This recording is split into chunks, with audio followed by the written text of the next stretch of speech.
Izay ny amin'ny fanoana ny ekipa pirenena fa iresaka mpilalao kosa indraitsika eto dia iresaka momba ny Daxa izay anisan'ny mpilalao moa natsony ny mpanazatra Nicolas Dupuis andrafitra ny Bariany Madagasikara miteraka resabe tokoa tamin'ity herinandro ity mahakasika ity irakiraka mpanafika ny ekipan'ny Fossa Junior ity satria dia araka ny fantatra dia ilalao any amin'ny Kaizer Chiefs atsy Afrika Atsimo izy ary teo indrindra ny potran'izay resabe momba azy izay amin'ity hariva ity dia esadresaka amintsika izy anazava makasika izay fandehanany any Afrika Atsimo izay.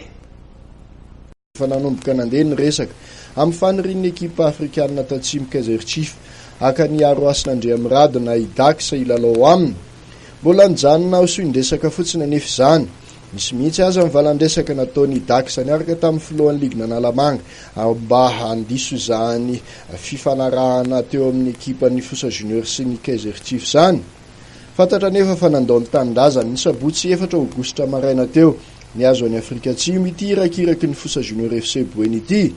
Ny alatsinainy sy talata lasa teo ary moa dia efa nisy mihitsy sary n'ity mpilalao malagasy ity miaraka amin'ny mpitantana ny Kaizer Chiefs niparitaka tany amin'ny Tambazotra Tserasera. Manoloana ity trango ity dia nanontany tompon'andraikitra tao amin'ny Fossa Junior FC izahay nanamafy ary izy ireo fa tsy misy ny fifanarahana sy firesahana ny fandehanan'ny Daxa fa nandeha tsokotsoko ity mpilalao ity.